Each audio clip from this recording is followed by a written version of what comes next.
Hello and welcome to the Nintendo Pipeline Podcast, coming at you from the year 2023. But enough about 2023. We have guests here. Not the guests, the other hosts, and they are. I'm Clay. Hi, CMM. I'm James, and I actually thought we were here to talk about MILF Manor, so I feel like I got trapped. We should have been talking about MILF Manor. I confessed to my girlfriend today that I'm watching MILF Manor. She was very disappointed at me. She should watch it with you. She'll see the light. She said, yeah. I'm What Up Muffin. I'm also known as Jared. I don't think I said that. We have so much energy right now. It's been a while since we've done one of these. I'm getting back into the rhythm of it. Yeah. So in front of us today is a list of the 2022 mostly Nintendo Switch video games, mostly from Nintendo, not all. And we're going to rank them definitively on this podcast. We'll release the full rankings in a text form after this podcast releases to the world. Sure. And we've definitely played all of these. We've definitely played all these games, and even if we haven't, we're still going to rank them. Yeah. Let me just add one more game to this list. We're still adding games.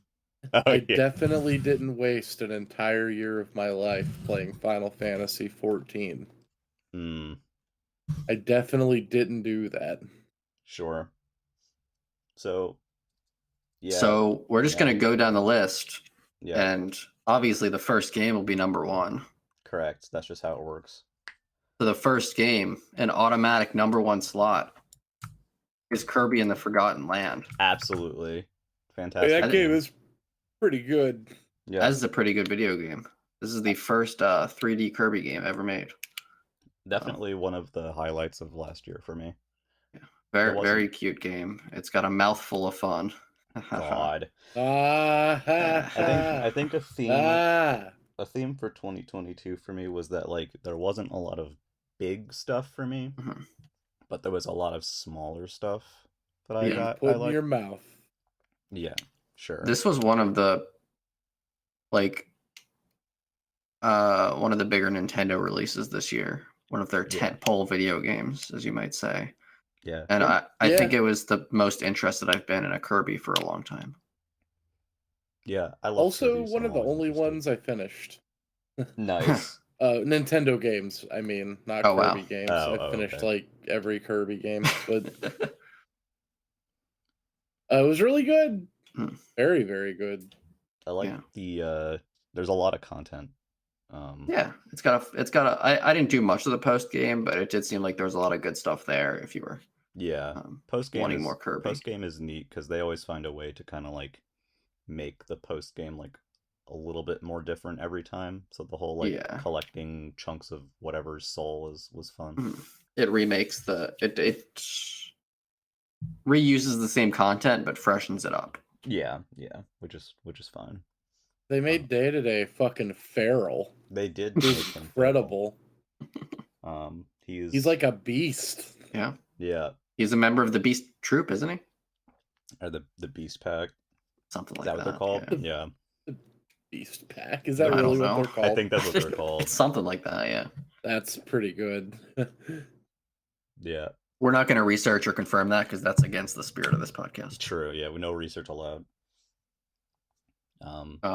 But yeah, very successful conversion to 3D, I would say. There's some stuff that I wish were a bit different, but I feel like not only did what they come out with was really good, it's also a great base for the future. Yeah, it feels nice. It is a nice feeling Kirby game in 3D. It still feels like Kirby. They did it. People said it couldn't be done, but they were wrong. Yeah.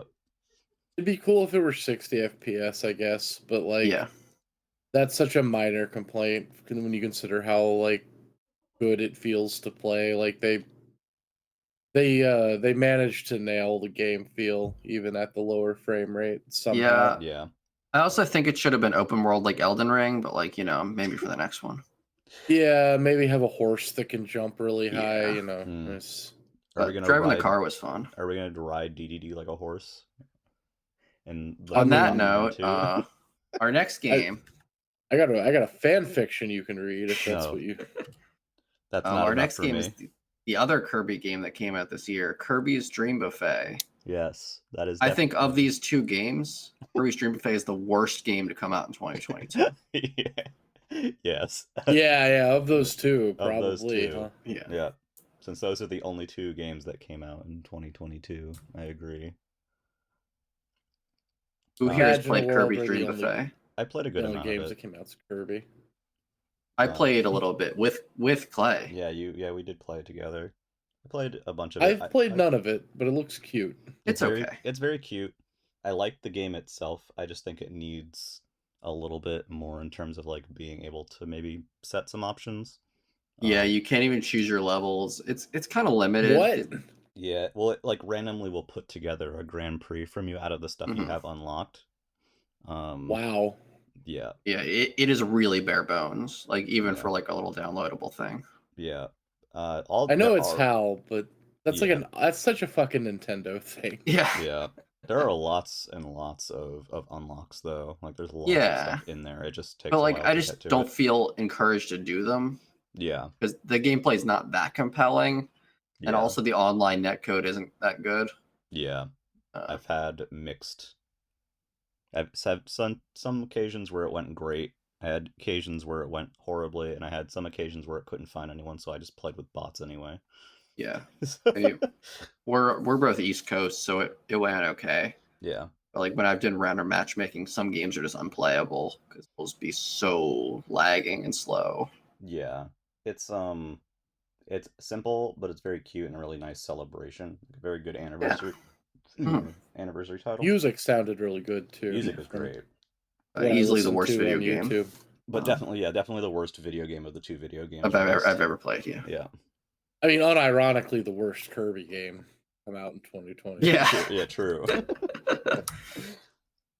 I feel like we stacked the front of this list. We did, but that's just because like it was the stuff that came to mind first. That's fair. Should we just go down the list or just pick stuff at random? Let's just keep going down the list. Let's just keep going. Yeah. Someone else. How about James? Do the next. Oh yeah. No, Clay, go. Okay. Well, the next one's Splatoon 3, and it's kind of tough for me to decide if I like it more or less than Forgotten Land, but my instinct is telling me to put it above Forgotten Land. I would definitely. I think of these games, Splatoon is the best game of 2022. It's they really like added a lot of content to Splatoon 3, even though it was like at the when we were like waiting for the lead up, it was like what is actually new in this game. Turns out a lot. They just were bad at showing it like normal. I just think it's wholly a more satisfying game than Splatoon 2 was, just down to how the systems interact. It's so well rounded. I think every part of it is very full featured. Like even if you're only a single player person, or even if you're only a salmon run person, there's still a lot of stuff for you to enjoy. Yeah, the single player was excellent. I think it's probably my favorite of the campaign. Yeah, it's the most creative. Yeah, I did 100% that. That was fun. And the salmon run stuff has been great. They've added a big run in this year, and there's some new wrinkles to the salmon run stuff, which I really enjoy. There's the card game, which I didn't expect that I would actually like. That's fun. Yeah, that card game's fun. Did they add the multiplayer to that yet, or no? Not yet. No. Okay. So hopefully people are expecting it in March. Okay. Yeah. Oh, that would be good because it was a cool little like, I don't know, it felt kind of like Blockus mixed with like a battle card game. Yeah, I don't really have much context other than that. It's a card game that I didn't hate. Yeah, it's cute. And the multiplayer is great. I think the multiplayer is well done. Obviously, there's still balance things to fix and a change. But I don't really get much enjoyment out of regular Splatoon 3 multiplayer anymore at this point. Like I just kind of like I'm good on it, but I enjoy the events and I enjoy Salmon Run a lot, so that keeps me going back. And they have the catalog thing, which is kind of fun. It's a little too grindy for my liking, but like it's so grindy that I just like it's there in the background, but I'm not like trying for it. Yeah, like which is fine. The most I'll do is try for like that like first win of the day or whatever to get the giant catalog level boost, and then I'll be like, cool. The locker we're playing... is my favorite. It's my favorite. What's thing. your favorite? The lockers are my favorite. The lockers are cute. 3. Yeah, very creative. Half the money I spend in Splatoon 3, actually probably like more like 80% of the money I spend in well, if you're not spending money on multiplayer yet, it frees up all that money. It's the decorations. We were playing this game a lot in the server for a while. Like it was so fun to play with random Nintendo pipeline people. Yeah, it was good. It is good. I'm excited to see where the content goes. Oh yeah, it's definitely the best feeling the multiplayer's ever been in Splatoon. It's the best weapon balance the game's ever had, even though right now there's like a slight problem with one of the weapons being just like way too good. Mm-hmm. The only problem I really have with the multiplayer is I hate like 90% of the maps. I do think the maps aren't as strong. Yeah, I've heard that a lot. That a lot of the maps are not great. It's like a design ethos problem. It feels like they went for like more linear, like less cover, less flank routes. Yeah. Like more like choke point maps, you're saying, or? Yeah. A lot of the maps are more like based on like single choke points, which, that kind of ends up being really good for certain kinds of weapons that maybe make the game a little less fun to play, like, e-leaders and stuff like that. But I think that's a problem that is not like terminal. It's fixable. And the only thing I don't really like is the seasonal thing. I think the seasons are lame, personally. What are the seasons? Just that's the update cycle. Oh, gotcha. Yeah. I think Splatoon 1 and 2's update cycles were kind of better, where you just kind of randomly got a weapon or a map dropped, like, whenever, That's instead kind of my like personal like preference, but I do also kind of like the predictability of like, oh hey, yeah, we're getting this big dump at X points in time. Yeah, it just kind of keeps things like, it keeps metas like locked in for a long period of time. And I guess maybe if we weren't stuck in a meta where like a lot of people, like you go into a game and there's like 2 to 3 people playing the Splash-O-Matic, because it has like the best paint, the best kill time, the best special, and like one of the best sub weapons in the game, like maybe that would be less of a problem.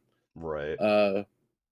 Yeah, that's fair. I mean, you kind of get stuck with certain, and you're like, well, now I have to wait another, 3 months or 1.5 months for a balance update, or or like a new weapons, like a new set of weapons to come out and kind of shake things up. But other than that, it's real good. I haven't even touched the single player. I haven't touched the card game. Oh wow, you got to play the single player. It's really fun.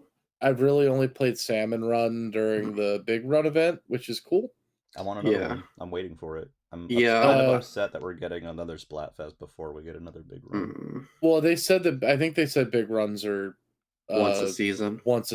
So which seasons is not. Will be seasons are going to be 2 Splatfests and a big run, I guess is the way it goes. Yeah, it's something. I don't know. Yeah. But yeah, I still like, it's a game, like if people say like, hey, we're playing some Splatoon, I would still be like, oh yeah, let's do it. I'm definitely not, I'm not sick of it. I probably would be playing it more if my Switch wasn't near death right now. So there's that. Sorry for your loss. That's okay. We'll get there. The next video game. Pokemon Legends Arceus. Pokemon Legends Arceus. Who here played this? I did, actually. I played this. I didn't play it to completion, keep in mind. I played for a while until I was distracted and Kirby came out. That's pretty much how that went, and I did not hate it. This was the most fun I've had in a mainline Pokemon game. It's almost mainline Pokemon game. We'll just say it is, just to make people upset. Yeah. I think it is. Like, I think it unambiguously is. I think I Game think Freak considers it one. Yeah. I liked it a lot. Yeah, I had so much fun with this game. Go ahead, James. I think I did everything. Oh. Maybe I missed like.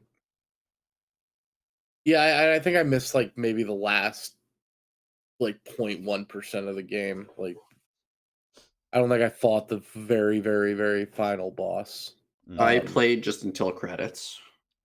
So I didn't do most of the post game stuff. But yeah, it was a really cool thing, and to be honest with you, I was a little bit bummed that less of it made it into Scarlet and Violet than it did. Yeah, I thought sneaking around and being able to catch most of the Pokemon without fighting was really nice. And Yeah. I thought getting in and out of battles was just so fast. I liked how I'm sure people who enjoy Pokemon will probably crucify me for this, but as someone who doesn't typically enjoy Pokemon battling, I actually do enjoy the what was it, like the strong and agile systems, just because it made it a lot easier for me to just get crush through things the in one parts hit that I didn't really care about quickly. Yeah. And I also enjoy a lot of the on-screen sort of indicators of like, oh yeah, this move is effective or whatever, because I don't care enough to learn. I will say they did bring that over to Scarlet and Violet. Yeah, I saw that, which makes me happy personally. Not the strong agile stuff, but you learn once you fight a Pokemon. Yeah. The next time you fight it, you'll know which moves are effective against That's it. cute. I like that. Yeah. I mean, that's been in effect. Yeah. For a long time. I just enjoy running around the area and kind of trying to catch Pokemon. It has this fun feedback loop of like trying to catch a bunch of Pokemon and hitting them in the face with balls. Yeah. And then there's the different objectives that go with each one, where it's like, oh, you caught one that I don't even remember anymore. Is like 50 centimeters. Yeah. Someone wants a really big Magikarp. Yeah. There's silly stuff like that too. The central town is fine. It's a little, for me, the central town looks a little bit too similar everywhere, that I constantly kind of forget where anything is. But I made it to I want to say area 3. Okay. Yeah. Maybe end of area 2. I don't totally recall. The bosses are fun. The silly they're like you run and throw things at them. With dashing. Yeah, they're like action game bosses with Pokemon fighting. Yeah, I thought they were really charming. Yeah. The game still definitely talks way too much for my liking, but that's what it is. It is what it is. Yeah, and the writing is whatever. It's nothing special. Yeah, it's for 8-year-olds. Yeah. Which is fine. It's more just please stop interrupting me. Yeah. No, I really like walking around the world, and I do think exploring the world is more fun at the beginning before you get flying and stuff. Sure. But yeah. I enjoy this game a lot. I know for me, if this were just my ranking, I'd put it at number 3 right now, under Kirby in Splatoon 3, but above Dream Buffet. I'd put it at number 2, but if you both agree that it's 3, then that's fine. I think I would put it at 3. I for as much as I loved it, I mean, Kirby is yeah.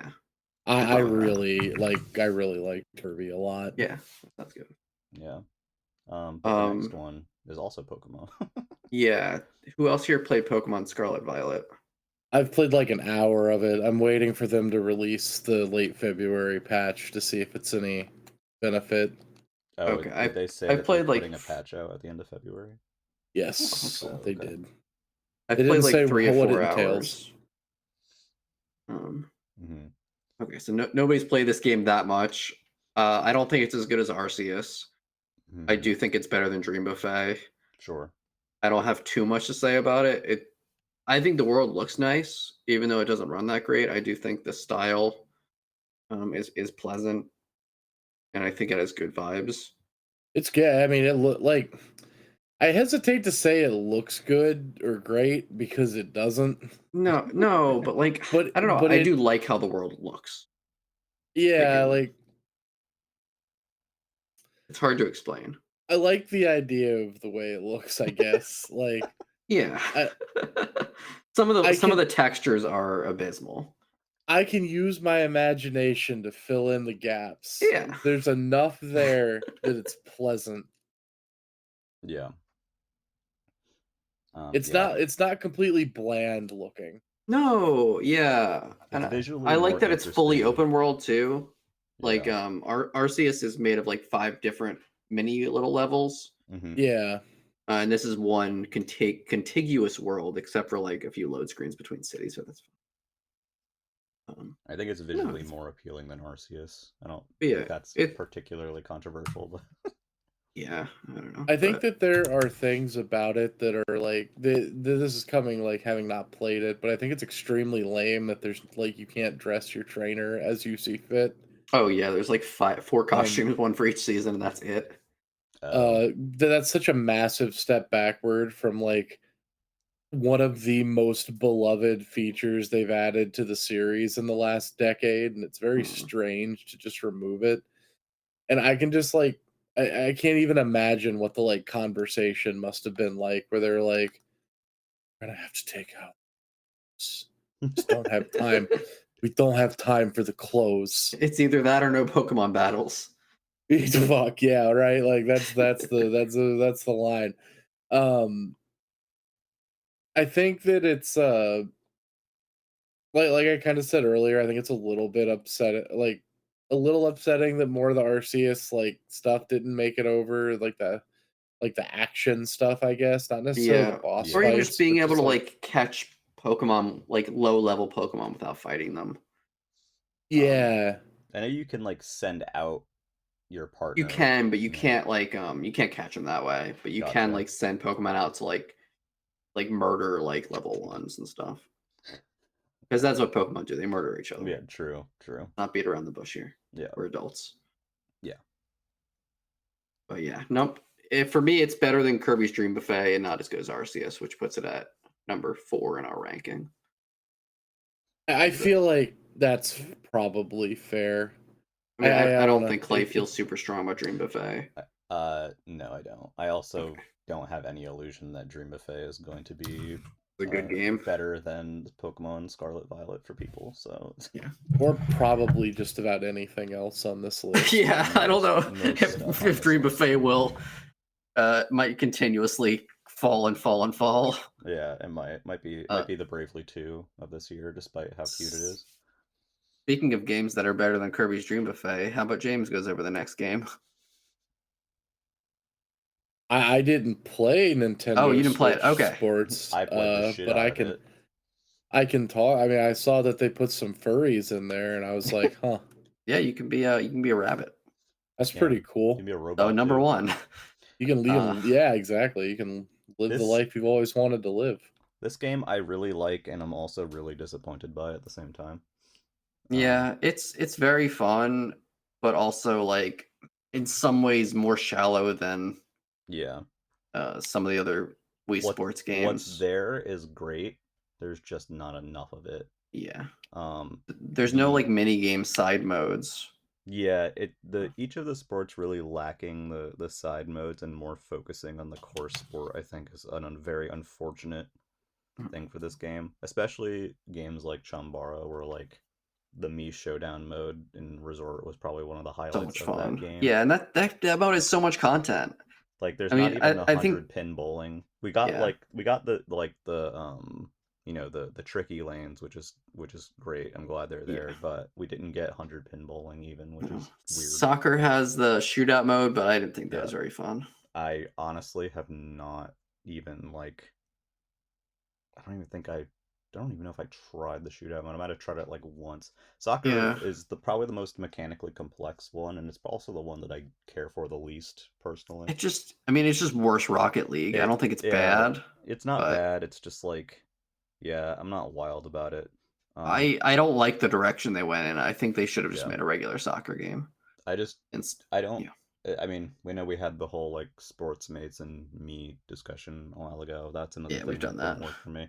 But they did add this whole thing now where like you grind to get like customization items, which like there's a lot of them, and that's cool, but it takes way too long to get them. As someone who grinded them all for like several months, it takes way too long. Yeah.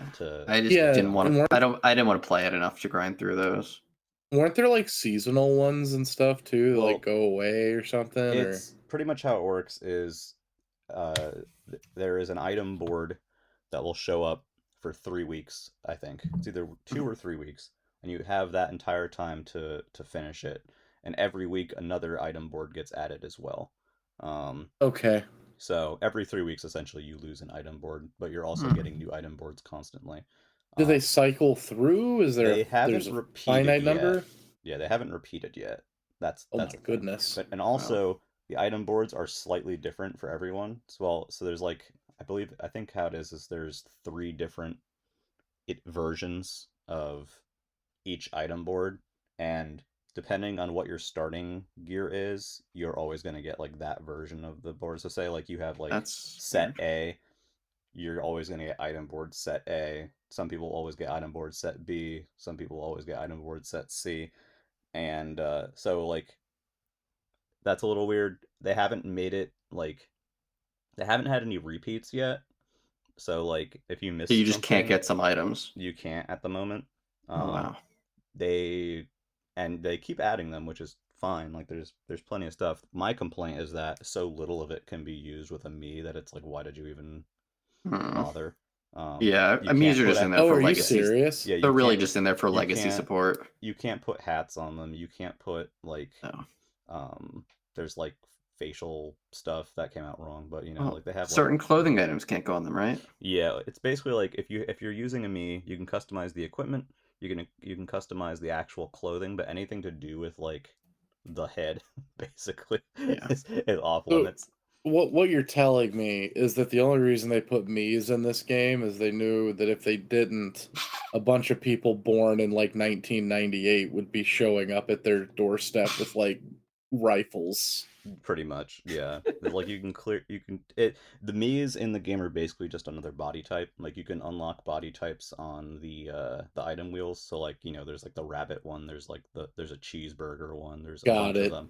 So the Mii is like the one alternate body type you have at the beginning, and on those body types, you can't use every single customization item. You can only use a couple categories, which I don't really fully understand, but whatever.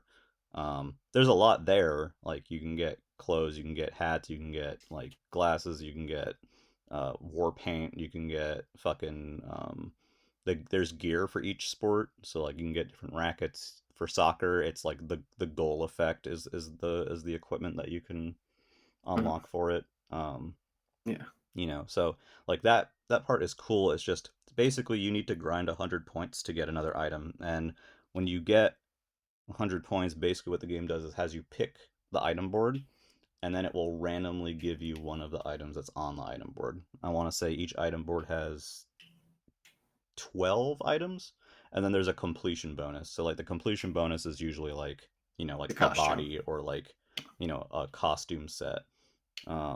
So you can't choose what you get on each item board. It's a roulette. So there's that factor as well. So that basically means that each item board is 1,200 points, and typically baseline, if you play a game of tennis and lose, you'll get like 30 points. If you play a game of survival bowling and lose, you get 40 points. And then depending on like how well you did or what you did, you may get some more. So it takes a long ass yeah, that sounds miserable. It takes a long time. Even when you're doing well, it takes a long time. So and they also added golf, which I haven't gotten around to it yet. It's worse than the other golfs because it's very finicky. It just has the Wii Sports polls again. Yeah, it's just like it's so easy to like curve it, and it doesn't feel as responsive as the older ones. Yeah, Chambara was weird to me at first in terms of I like Chambara. They changed it so that you can't like swing it as quickly, so it's not as 1-to-1, which is weird. It's kind of like that. Like each of the sports are fun, but they all have different quibbles with them. They have quirks. Yeah, some of them I don't know. Some of the sports feel like they just go on and on. Yeah, badminton and tennis can both like just go kind of back and forth, and they don't feel like I don't know. Tennis, at least I feel like I'm kind of in control of stuff. Yeah. Badminton feels like this exercise of like you're going until someone fucks up. Yeah, it's a good game, but it's no resort. It's not even like a quarter of as good as the resort. Yeah. If they really added like new side modes and stuff, then that would be cool. And also the local stuff is surprisingly like not much of it. Like it's meant to be an online game. Yeah, it's very focused on the online battles, which like fine, but like I don't know. It's just weird. There's so much about it that's weird. I say all. I wonder of this, if that's a. Go ahead. I wonder if it being focused on online is kind of a concession to a post-COVID world. Yeah, I wonder. Maybe, but like even Wii Sports Club like had a lot of online stuff going on there and still filled it out with like the side modes and like additional content. It feels like less featured than Wii Sports Club. I mean, it feels like a lot That's of pretty recent, bad. It feels like a lot of recent Nintendo games where it feels like a little bit unfinished. Yeah, it definitely feels like it was rushed. Like it took like how long for the update to come out where you can play the main game of soccer with the leg strap. And then it took like way longer than anticipated for the golf update to come out, and I haven't even touched that yet. Yeah. I hope they're planning content for like I another hope year, so too. like, but there's not much. I say all of this, and I'm still like, I liked it. It's my number 3. Where would you rank this game? I'd still put it over Legends Arceus. I would not put it over Legends Arceus. I'll let you guys fight this out. Yeah. I could put it over Scarlet Violet. That's fine by me. Okay. I played an awful lot of it, and I really do enjoy it. It's just it needs a bit more. It needs a shot. It needs a shot of some content or some way to get items besides that horrible grind session. They did add a thing where there's like sometimes a bonus multiplier on certain sports, which is kind of okay, but it still doesn't amount to much. So you're still they're trying to funnel people into playlists. But yeah. Anyways, Switch Sports in the garbage, middle of the pack. The next game, I don't think any of us here got this game. Right? I did. You did? Wow. I did. Okay, you go then. Mario Strikers Battle League. So this is what I feel about Mario Strikers Battle League. The core gameplay, really good. This is kind of a theme here. Core gameplay, very good. It's a little bit complicated, but once you kind of get your hands and head around it, there's a lot of depth, and it is very fun, and it's well thought out.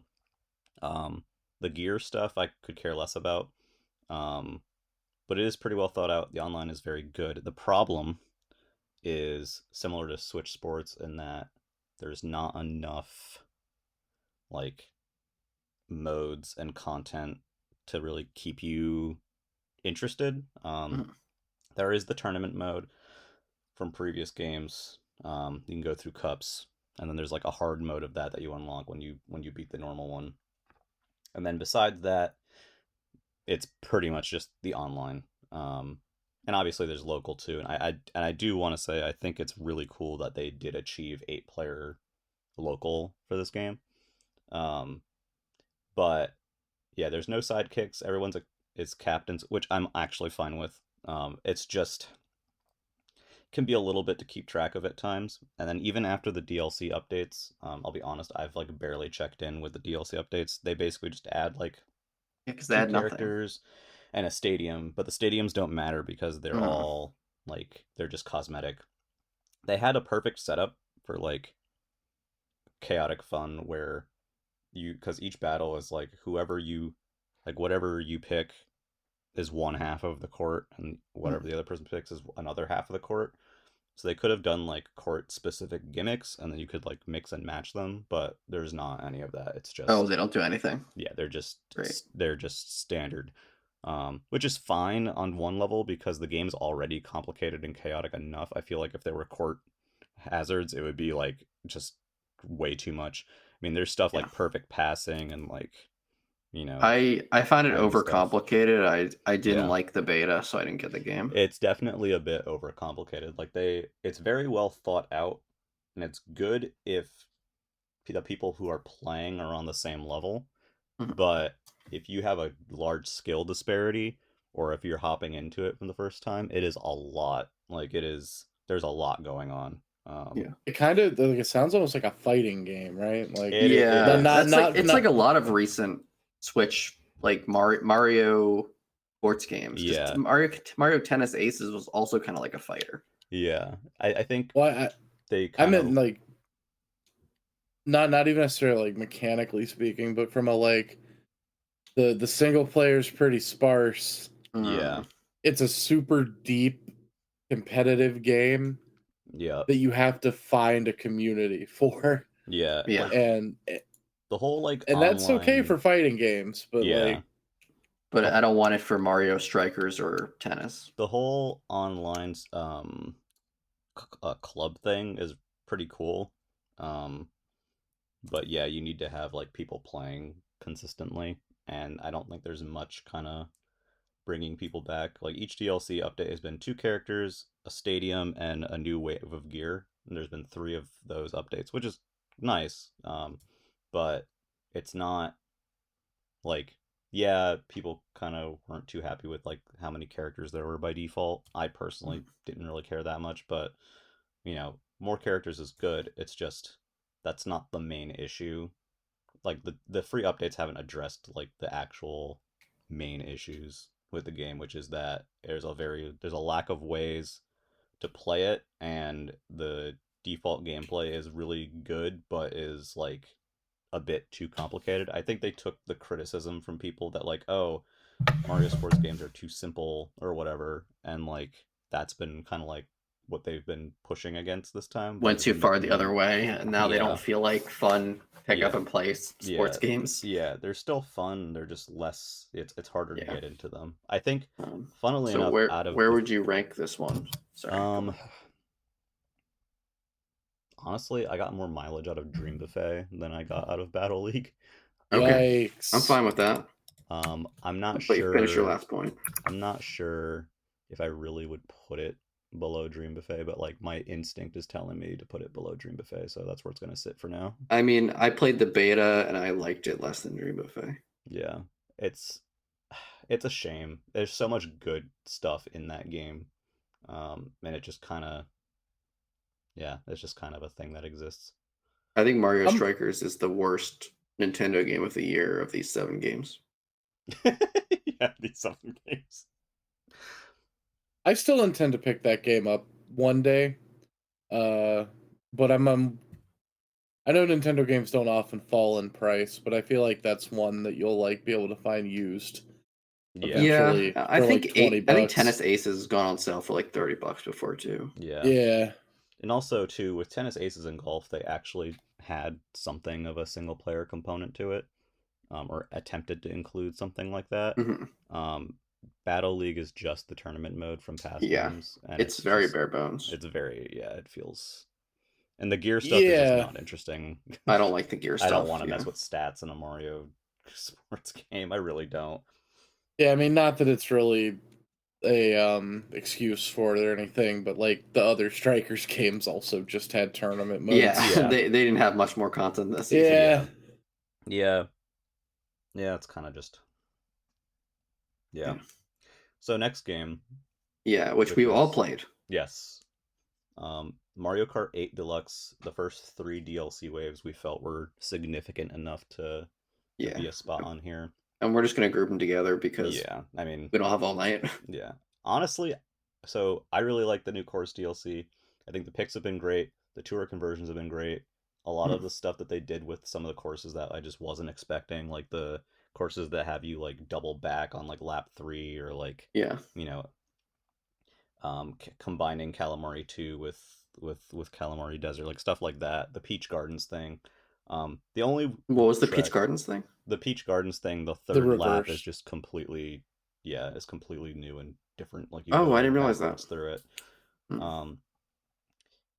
The only stinker for courses that for me so far has been Toad Circuit. All the others I feel like have merit to be there, and I have enjoyed. Toad Circuit is definitely like the one like wasted one that I'm like, why did you even bother? When there's so many tracks though, I really don't mind one being a little bland. There's inevitably going to be some that are better than others. And Toad Circuit is actually kind of fun on 200cc. Yeah, that's fair. We're going super fast. I like they add new mechanics. They add the half pipes. Yeah. They also added the I think it's worth mentioning, they added the item list thing. Yeah, that's a great feature. Very funny. Yeah, so I feel like if it had just if all the updates had just been like the first one, I would have been really bummed. Well, not bummed, but that's kind of what I was expecting. I would have just been kind of like, all right, more tracks, whatever. But the fact that the second update and the third update have also kind of come with like new options and stuff. It's like, Yeah. this could like continue being really cool, and then we're only halfway through it. What did they add in the second update again? I forget. I don't remember. I might actually be conflating something else now that I think about it. I know there were some minor, like, there's been some balance tweaks with updates as well. They've also like fixed, like improved DLC tracks, which was cool. They have that. Yeah, That's what they did. I'm sorry. Yeah, that is right. In DLC Pack 2, they made the cars move again, I think, a little bit. Yeah, and Coconut Mall. Mall. They also tweaked you can, like, item boxes will respawn faster, like balance stuff. Oh yeah, item boxes respawn kind of as fast as they do in not quite as fast as Tour, because in Tour it's very much instantaneous. Yeah, but it's a bit faster. Almost. Yeah. And I know they like randomly like completely like added a complete like new stat for like everything in the game for this last update that everyone was freaking out about. Wait, what's the new stat? It's like depending, I forget. Someone's gonna kill me watching this, but it's like if you like certain cart combinations aren't necessarily as good as they were before due to some tweaks. I did not know that. I forgot what it was. I cannot believe they're still rebalancing Mario Kart 8. Yeah, almost 10 years later. Yeah, they actually did change some stuff. They even changed it so that like when you're flying as a glider and you get hit by lightning, you no longer just fall to your death. Oh, that's a great change. Yeah. Oh yeah. That's man. That's a mechanical change. Things that I've just always wanted. And it's just like, and like they've been still like doing like weird bug fixes and stuff like that. And we mentioned it, but that item mode is fun. We did like you can do like everyone's gonna do blue shells only, and we did like other just silly things. Yeah, because before you could pick like item modes, right? It was like frenzy or like. Yeah, but you could never like individually pick and choose things like you can like Smash items. Yeah, like you couldn't actually you couldn't actually like select on and off. That's what it was. I've just always wanted to turn off blue shells. Yeah. Always. The stat, I was just looking it up. The stat that they added is basically it determines how long you're invincible after spinning or crashing. It depends on your driver and your machine parts. That's a wholly new little hidden thing. Stat. It's not like I don't think it's a visible stat, but it does impact stuff, which is kind of neat. So where we rank the DLC? Honestly, for me, probably number 3. It's gotten me a lot of joy this year. I know it's just like. Would you say it's better or worse than Switch Sports? Better. Okay. Would you say I could compromise at 4?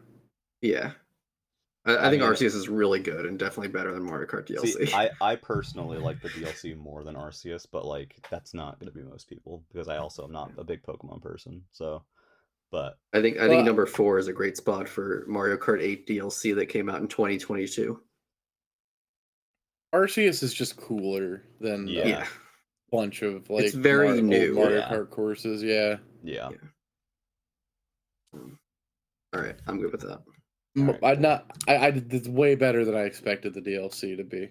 Yeah, I definitely had I had more fun with the Mario Kart 8 DLC than I did with Switch Sports, even though I like Switch Sports too. Yeah. Who played this next one? James? No. I stalled out on it like a couple hours in because of Final Fantasy 14. Okay, the next game is Xenoblade Chronicles 3. I didn't play it. Didn't play it. I bet it's better than Switch Sports. It's definitely better than Battle League. And it's probably better than Dream of It's probably better than Pokemon Scarlet Violet, at least. I know the music's good. No, the music is good. It looked really good. We're judging this game based on a couple hours. I loved what I played of it. It was just, MMOs do bad things to your brain. Yeah. I don't really know where to put this one. I would be okay with it. Wait, go. If you're not willing to put it above Switch Sports. I'm willing to put it above Pokemon.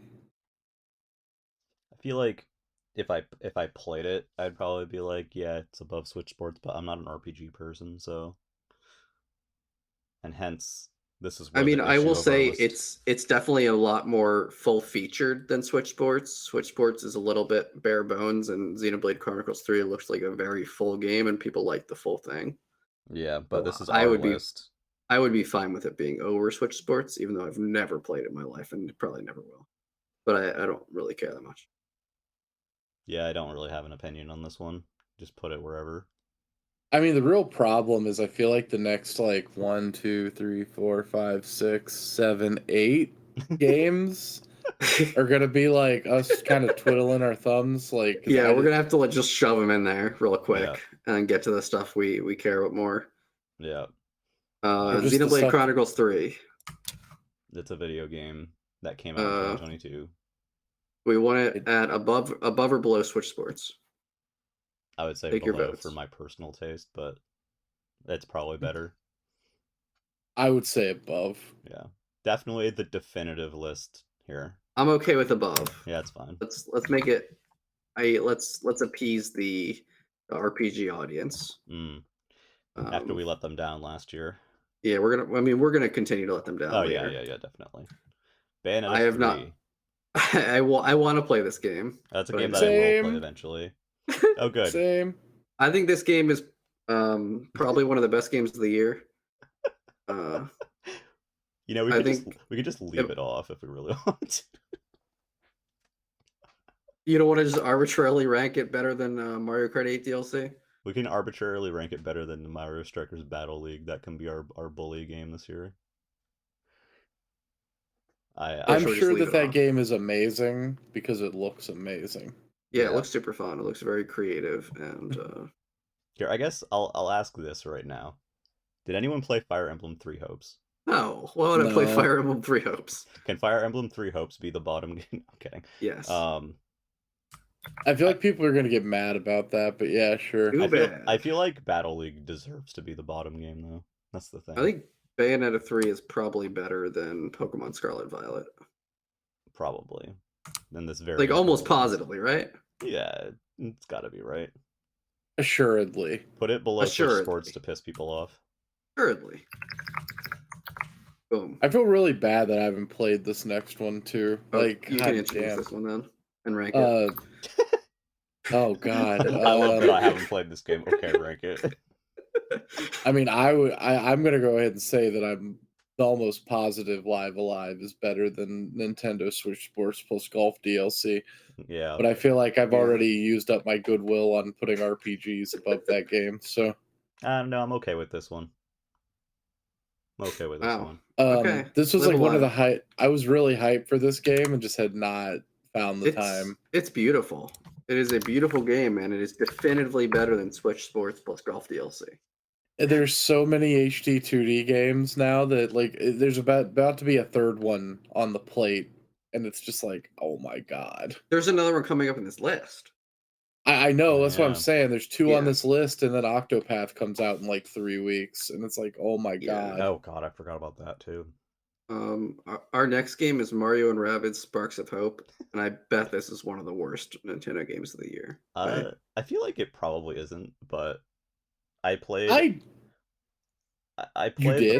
played the first one when it was on trial this year, and actually really liked it, which is weird for me because I don't like these kinds of games. It's fun, but very long. I got kind of bored before I finished it, the first one.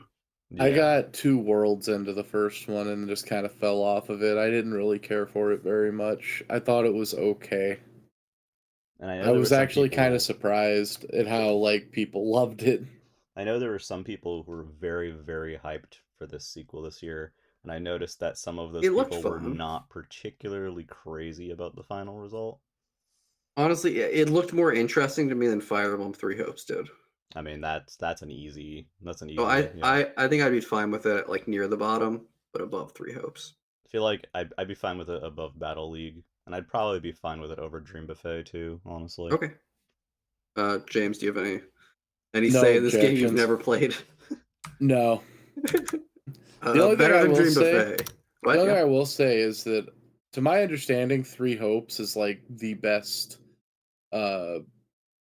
Warriors crossover thingy. Oh, that says so little to me. People seem to think it's like better than Age of Calamity, better than Hyrule Warriors, better. Maybe not better than Persona 5 Strikers, but I didn't think Age of Calamity was better than Zelda Warriors, the first one. I thought Zelda Warriors the first one. I disagree. I liked Calamity better than the first one. I'll have to try more Calamity for several reasons. I dislike it for several, like those two games coexist for me in a way that I like both of them for different reasons. Fire Emblem, it's honestly for me, I'm gonna be the shallow guy and be like, I immediately just tune out because it's Fire Emblem and I don't care. Like, I just don't find that world interesting at all.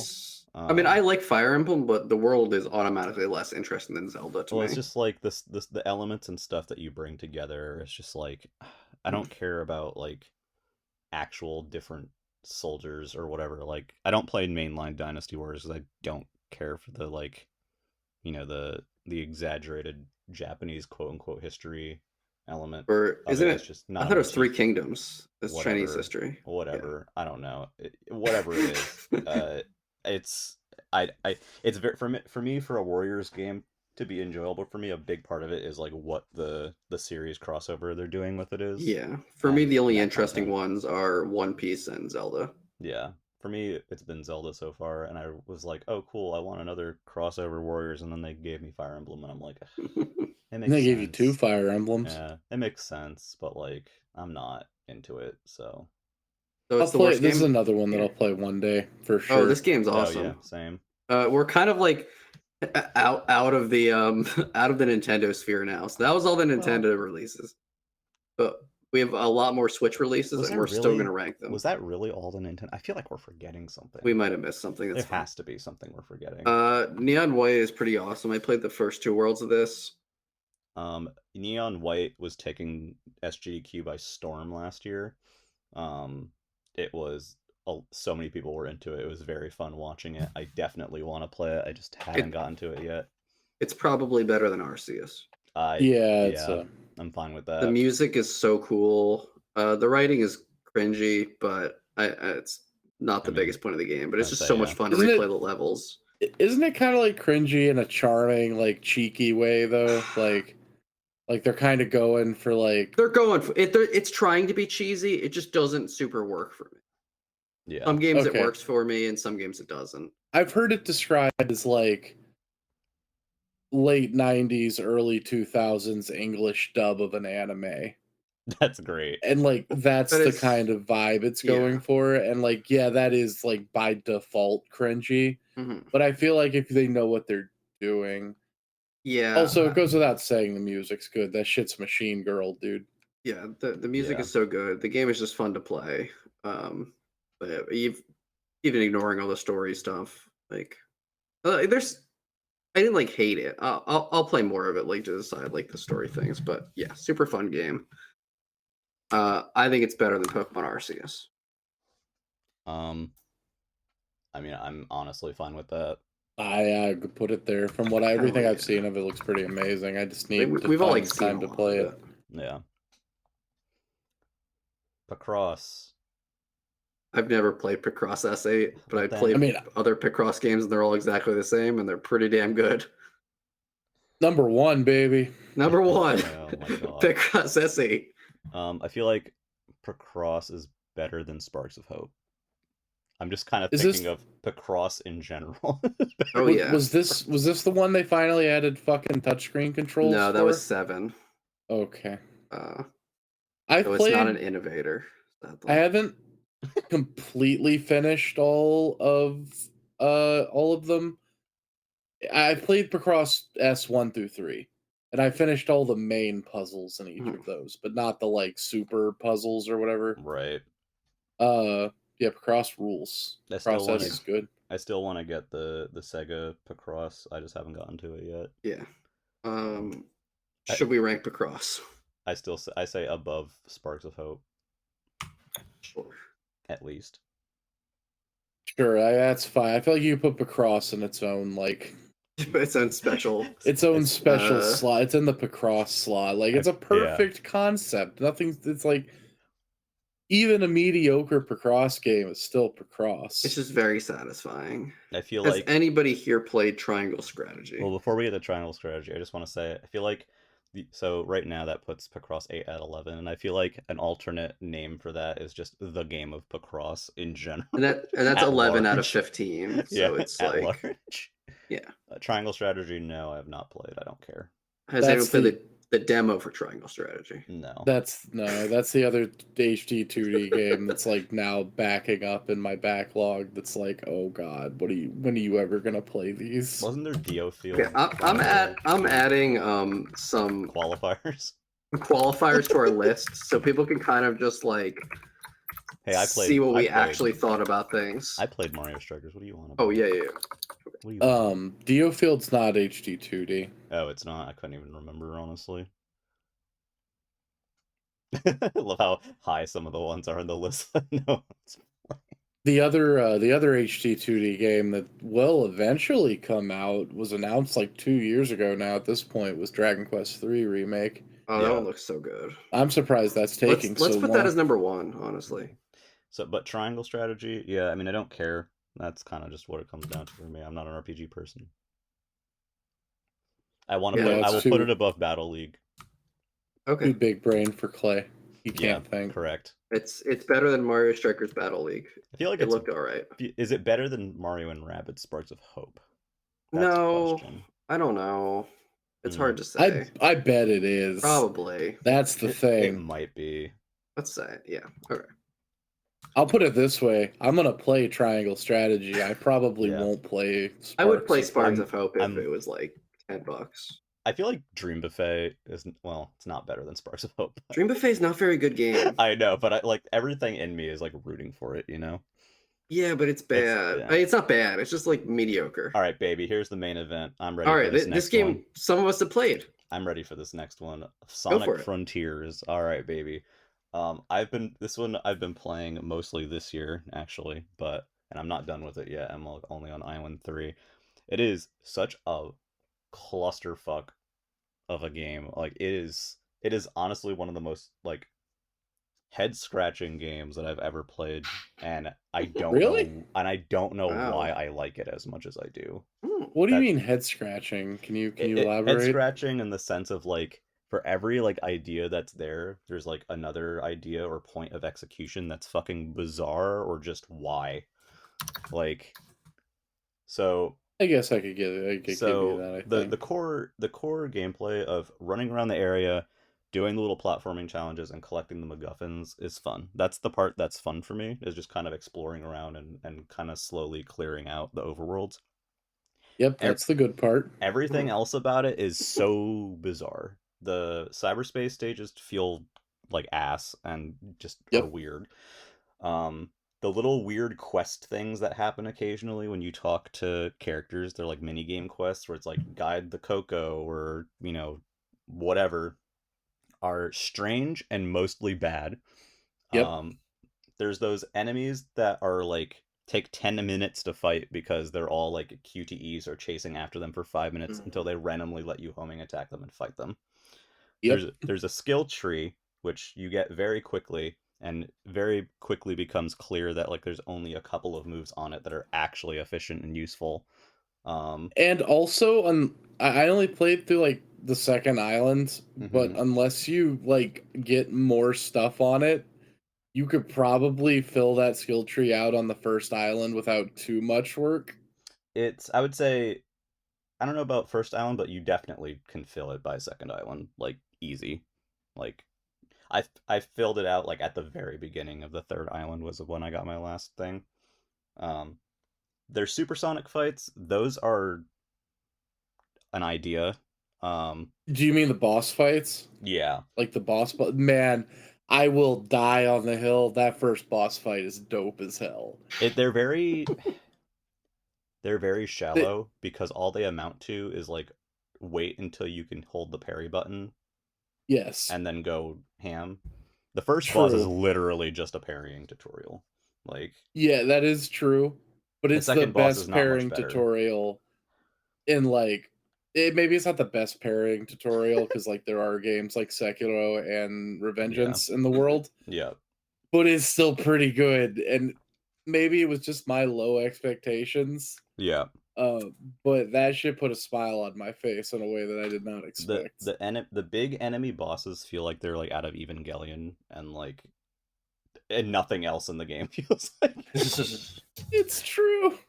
Visually, the game looks like such a mash of things. The story in the game is hilarious because it's all of it is so inconsequential. It's just a matter of like these things.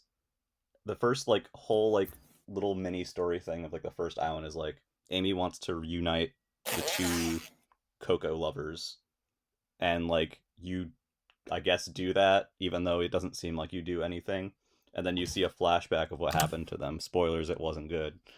And then like the next island, it's like, oh, Knuckles is here, and these Coco are trying to defend themselves in battle, and Knuckles is apparently the war guy now. So help them do that even though they didn't or something. There's like random flashbacks, random references to other Sonic games that are completely pointless. It's everywhere. It's like you might as well not have even bothered. And then yeah, like everything in this game just feels like it's like firing in so many different directions, and like none of it adds up at all. Like the MacGuffins, you have to talk to people to actually use the MacGuffin. Like if you get the seeds or whatever, you don't actually get them as level ups until you talk to the stupid character. Then there's like fishing segments, which are very simple and fun, and they're good for getting resources. And then there's resources that look like they should be finite, but they're not. It's very fucking confusing. I don't know how this game calculates like percentage completed. But still somehow probably the most fun I've ever had playing a 3D Sonic game. It's definitely the core running around the areas to find MacGuffins is fun. It controls bizarrely. Some of the areas are like really annoying to navigate. Island 2 with all the really tall cliffs comes to mind here, where it's like you should be able to get to a place, but you can't because half the island is like raised up like 10 million meters above everything else. See, I thought the open world traversal actually felt pretty good control wise. It's the okay. Cyberspace levels feel like trash. Yeah, the cyberspace stuff, which is so awful. Weird because like they felt good in Generations. Like how did they ruin that? Well, the game is so indecisive that it will basically let you edit anything about how Sonic moves, which I find hilarious. Which is very funny. You can set his like default speed. You can set like his speed cap or whatever. Like it's so weird. Yeah, I maxed all that out. I also think, and I point this out all the time because I find it amusing. You know, Sonic on Sega is a simple one-button game, and Sonic Frontiers in current year literally uses every single button on the controller, which I think is ridiculous. I'm talking click sticks. Literally every single button has a function in this game, and it really should not. It really does not need to. The combat like button combos are like I don't understand them half the time. Like the training loading screen stuff is literally like combo trials, but for Sonic. Like it's like boost in this direction, then jump, then boost into the wall, then run up it, then jump off, then stomp. And like that's the loading. It's like the old it's like the old Bayonetta loading screens. Yeah, and there's like the little puzzles are fun. They repeat themselves a lot, but they're like some of them are more fun than others. It's just I wasn't a big fan of the puzzles. It's like the comparison that I made, and then I actually once the game came out and everybody started playing it, I started seeing this comparison everywhere too. Is that like it's like they made it's comparing things to Breath of the Wild, is kind of trite or whatever at this point, but it is really like they made it so one of the core parts of the experience is the Korok seeds. Yeah. It's like you literally have to do a bunch of Korok seed quests just to progress. Like you have to do those to unlock the what would I guess be this game's shrine equivalent, which are the cyberspace levels, which again all suck. Aside from the music in the cyberspace levels is hot. Yeah, there's like the progression systems in the game are strange because you get portal gears, I think that's what they're called, to unlock cyberspace stages, and a lot of the time it'll be from like a big enemy or like from doing a specific thing, but sometimes it'll just come out of a random mook enemy, and it's one of those things that's like, shouldn't this thing like not be random? Same with the keys. There's like the vault keys that you use to get the Chaos Emeralds. And it's like sometimes you get a Chaos Emerald just from doing one of those silly quest mini games for some reason. Other times you need to get the vault keys to unlock them. And it's like some of the vault keys you'll get from like actual significant stuff, and other times you'll beat like a random group of mooks and they'll give you a vault key for some reason. And the one thing I really hated was having to collect the like the little goodness, I think they were like, no, it was like there were items you had to collect to be able to like summon Amy Rose at a certain story point. Memory tokens, yeah. Yeah. I felt like those being a random collectible item was really weird. Just a decision that they made that makes no. Yeah, it's so strange because you can get them all over the world, and like there's plenty of places to get them, so you think they're finite, but then you go fishing, and it's like for 3 tokens you can get 15 of these bad boys, and I'm like, what? Like, yeah, or you can get them from doing that little thing where you like draw a circle on the ground too. Well, there's like certain treasure points, yeah, where like you'll draw the circle on the ground and like 15 of them will pop out of the ground, and you feel like, oh, maybe these are finite, but no, they're not. Also, they're called memory tokens, but none of the characters have lost their memory, so I'm very confused on that point as well. Maybe they're Sonic's memories. I don't know what they are, but so yeah, this game. So where would you rank this video game? I'm gonna say it right now and upset literally everyone. I will put it above Bayonetta 3 on our list. That's because I have not played Bayonetta 3. I like it less than Switch Sports. But actually, I kind of like it a little more than Switch Sports at the moment. I don't know. I haven't finished it. The unfortunate thing is that I've played double digits of hours of it, so... I liked what I played of it a lot more than I expected. Yeah.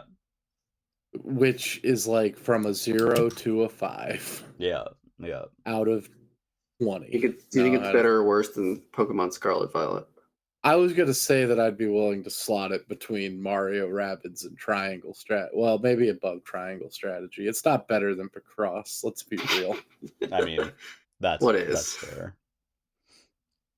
I can put it above Triangle Strategy just because I did find time to play it. I can compromise and put it over Triangle Strategy.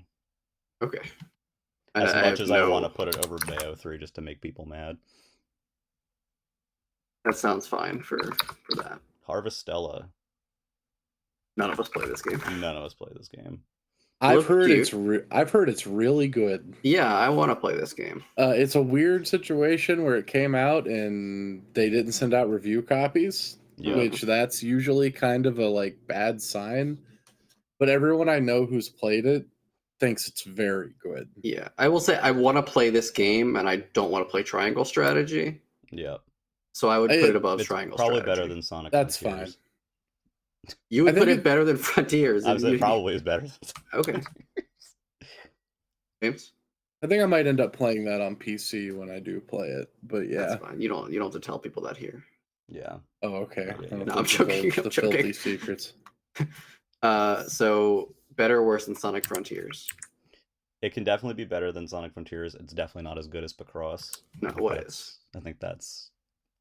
All right, now we're facing all of our most played game of the year. Hold on, though. I think we should save this one for last. I think we should move on to the next one. We'll come back to this one. I agree. That's fine. This is Clay's game, so I play this for another platform. So so Fall Guys on Switch, I actually really like how it runs. Obviously, it's not the, smoothest, but like it's very consistent and it doesn't feel bad to play. I like the game itself. I've wanted to play it for a while. It finally came to Switch, so I started playing it. I think they do too much with like events and like seasons and stuff. It's a lot to keep up with for what is very much a very simple game.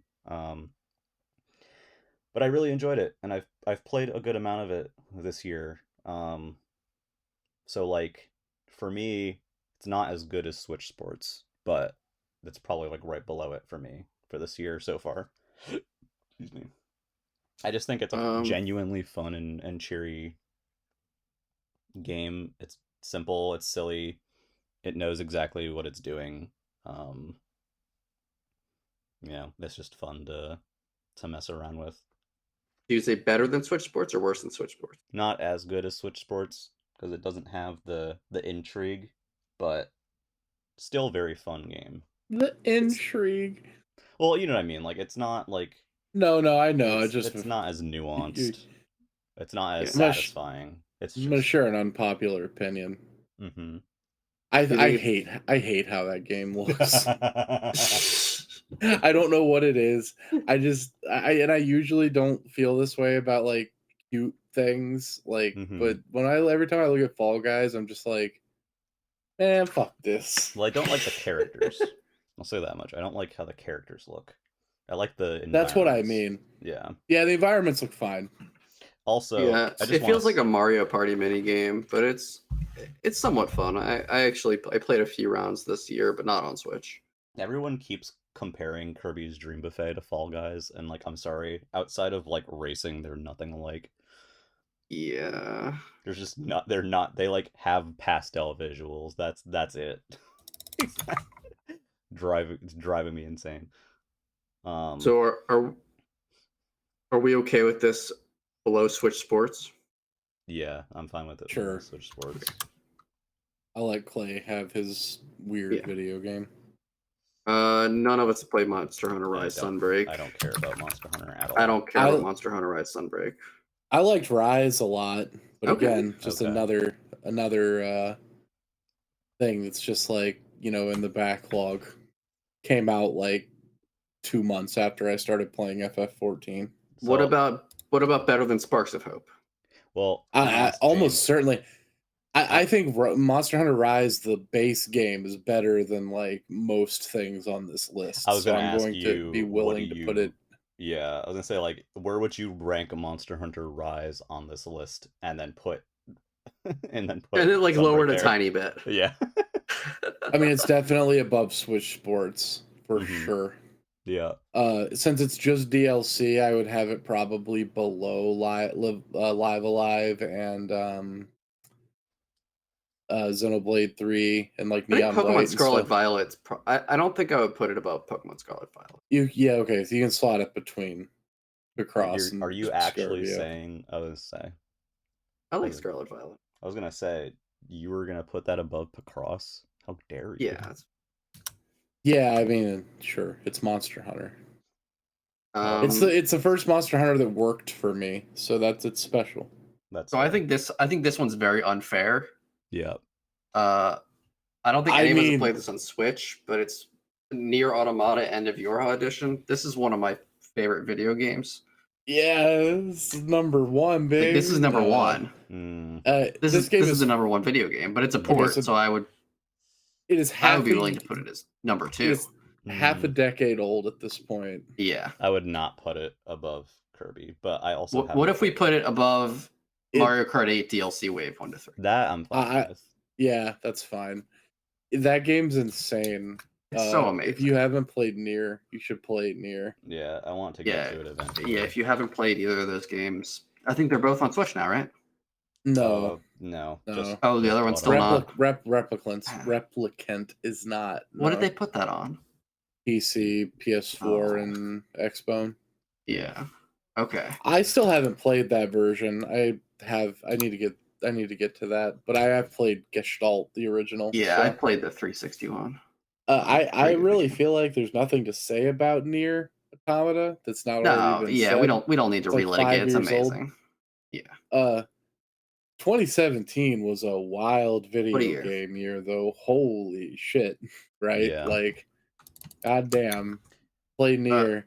Play Nier if you haven't played. For the glory Klonoa of Phantom Reverie series. I have something to say about Klonoa. I haven't played it yet. I've played the games before, not this version.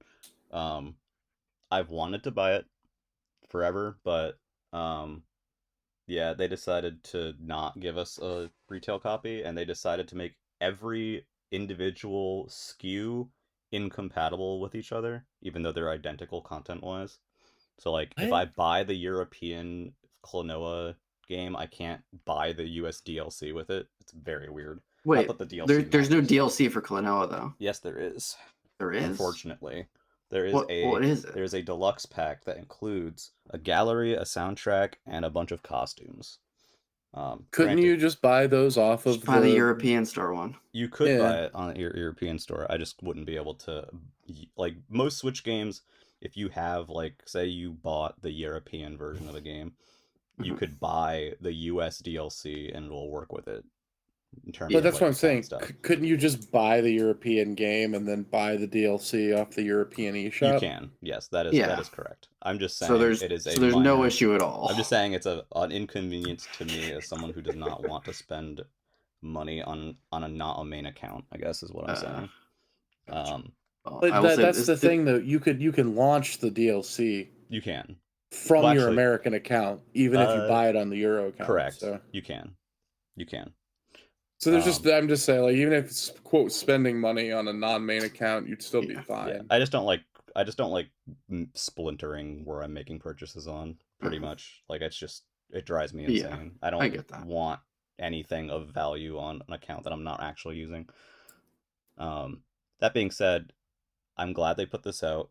I know it has some issues. It's a very good dual pack, at least on other consoles. I haven't played the Switch version. I would have loved it if they put it at retail in the United States. It would have been a day one for me. As it is, I'm gonna get it eventually. I've been, like, waffling on importing it for a while. Yeah, you should grab it. The original two games are very good. If you haven't played them, you should play them. Yeah, like they're slow-paced 2D platformers. Yeah. But they're very nice. Like, the environments are very pretty. It's enjoyable to walk around those worlds. It's definitely not like a fast-paced Donkey Kong or something. Yeah, they're very. I don't know. I like these games. And this is also a very affordable way to play them because they're very expensive. Are expensive. Yeah. As for ranking, it's very difficult. It's difficult when. It's better than Sonic Frontiers. I mean, yeah, that's no shit. I think I'd be fine with just putting it right above Sonic Frontiers.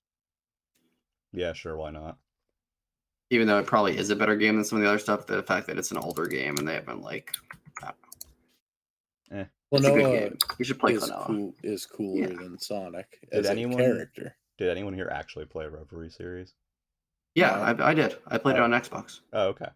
I bought Klonoa, Reverie, and Pac-Man Repacked on day one on Xbox. With some, I had rewards points, so I got them. Do you like it more than Pokemon Scarlet Violet? No. Okay, I was just curious. Pokemon Scarlet Violet's a cool game, and I want to play more of that. Yeah. Though I do like Klonoa quite a bit. I mean, I honestly think it's better than Fall Guys, but I'm not gonna raise it that much because it's an old game. Yeah. I mean, Fall Guys is kind of old at this point too. Yeah, so. And the next Pac-Man Repacked does not hold up as well as Klonoa does. I haven't gotten around to this one yet. I have it. I just haven't gotten to. It's an okay 3D platformer. Yeah. I like it better on the PlayStation. I think the new version removes a lot of the charm. Oh, you think so? I think so. I've seen a little bit of, like, the comparison footage, and it's very funny to me how, like, all the lead up to the game, they didn't really talk about much other than that. Hey guys, look, this is Pac-Man World, and now it's prettier, which is a weird thing to focus on for Pac-Man to me, but yeah, whatever. I don't think it feels great, and I remember it feeling better, but that might just be because I was younger. Yeah. Well, I would need to. If this were Pac-Man World 2 on the list, that is the most mid fucking game ever, and I don't give a shit what anyone says. I'm so tired of hearing about Pac-Man World 2. I would need 2 to play it again. Good. It's very whatever. It was like an average platform for the time, but like it's very average. But there's I some think the people problem was who there's so many don't get bad platformers back then. Like average platformers got like elevated. It's like when I hear people who who absolutely loved like Tech and the Power of Juju and stuff. Like it's stuff that I've people never played grew that up one. with or whatever, which is fine. It's just the Yeah. most like mid game ever. Yeah. Pac-Man World People always talk 1. about that like SpongeBob game like that. And I'm like, Yeah, I Battle haven't for played Bikini it, but I'm like, Bottom. this Yep. game doesn't look very good. Yeah. Sorry, Bikini Bottom fans. The Pac-Man World 1, I haven't played as much as World 2. I played a bit of 1 on PlayStation through the PS Classics. Or the downloadable ones, not the stupid mini system. And immediately I found it more charming than 2. And I like the structure of it a bit more than 2. It's kind of so open. far. You can kind of like choose between levels, which is Yeah, fine. it's fun, and like the level theming and like stuff just it feels more like Pac-Man to me than Pac-Man World 2 does. Maybe. But But anyways, I in think any it's case, okay. It's a lot worse than Klonoa. Is it better than Sonic Frontiers? I feel like probably No. is. Okay. No, I don't think it is. Okay. Even though I didn't play it. I mean, I'd probably put it... It's definitely less confused than Sonic Frontiers. I mean, I might even put it like... It's either below or above Dream Buffet. I don't know. Oh, okay. Because it's like similar, like pretty thin in content. I don't know. It's not. Doesn't sound as thin as Dream Buffet. No, maybe not. But I mean, I have no issue with where you want to place it on the list. You're the one who played it, so. Yeah, I don't want to spend too much time on Pac-Man Repacked, so let's just put it. Doesn't sound like you spent much time on it to begin with. I mean, that's more than most of the games on this list, though. I mean, I played like 5 or 6 levels. Oh, I thought you finished it. There's only like 7 levels. Yeah, you got so close. I didn't really care. There's definitely more than 7 levels. There's like 12 levels. I was gonna say, like, I definitely beat at least a world and a half. Yeah, I was gonna say there's like 5 worlds in that game. What are you on about? No, there's not 5 worlds, are there? There's 5 worlds in that game. Hang Really? on. I'm gonna double check. Are you saying that you'd rather play the original than? Yes. Okay. I'm gonna just double check because I'm pretty sure there's 5 worlds in this game.